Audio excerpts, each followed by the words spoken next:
Goeiemôre almal, wees gegroet in die wonderlike naam van Jesus op hierdie geseënde Dinsdagoggend. Ek hoop julle het baie lekker geslaap en julle is uitgerus om hierdie dag te betree. Ek wil graag met julle deel, ek is nou besig om die boek van Levitikus te lees. Ek hou daarvan om elke jaar die Bybel te gaan, van die begin tot die einde, lees ek die Bybel. Dis 'n Bybelplan wat ek doen. En ek lees nou in Levitikus so van die offers wat die Israeliete gebring het. Die brandoffers, die sondeoffers. En weet jy, kind van God, dit het my net laat besef, hoe bevoorreg is ons in vandagse tyd, om nie meer onder daai wet van die Israeliete te leef nie. Die wet wat, as jy verkeerd gedoen het, as jy 'n misdaad gepleeg het, is dit 'n sekere offer wat jy moet bring.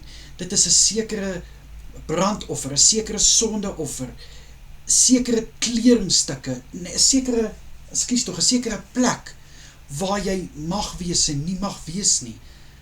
Weet jy, kind van God, ons is regtig op so 'n plek in ons lewens op die oomblik, dat ons net vir God alle eer kan gee, dat sy seun aan die kruis vir ons gesterf het, en dat sy bloed wat vir ons gevloei het, die bloed was wat ons sonde skoon gewas het, wat bo al hierdie offers, al hierdie sonde op hom geneem het. Ons het nie meer nodig om sulke offers te bring aan God nie. Ons leef nou onder die genade van Jesus Christus. Sy bloed het vir ons gevloei.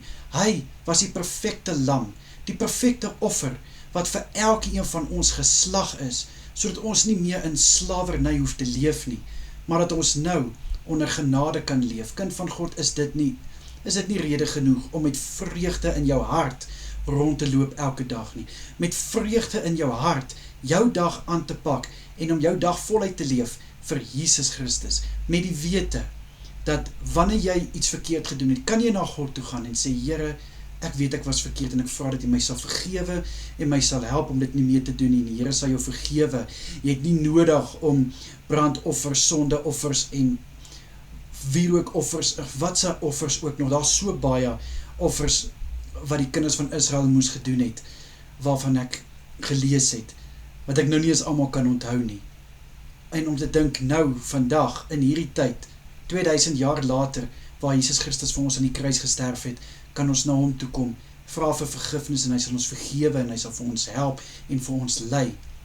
Maar nou weer, beteken dit, ek kan nou maar aanhou sondig, omdat God se genade groot is? Glad nie. Beteken dit, omdat God nou vir my gesterf het, nou is ek skoon, maak nie saak of ek nou weer sonde doen, en dit nie, ek bly nog steeds skoon? Glad nie. Dit beteken net, God het jou verlos van dit wat in jou verlede is.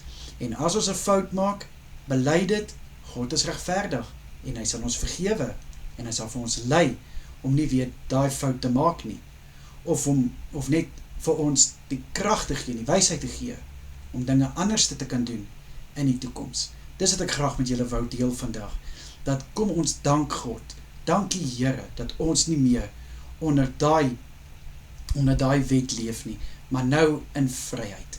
Ons is nie meer slawe van sonde nie, maar ons is nou kinders van God. Jesus Christus, baie, baie dankie. Dankie Here, dat u bloed aan die kruis gestort is, dat u vir ons gesterf het, dat u weer opgestaan het, die voorhangsel is geskeur, grafte het oopgegaan. Liewe Here, baie dankie, dat u seun al hierdie marteling moes hanteer het vir ons sonde.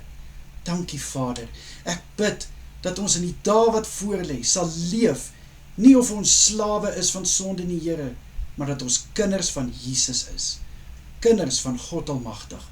Asseblief Here, in die kosbare naam is dit my gebed. Amen en amen. Julle moet 'n baie, baie lekker dag verder hê.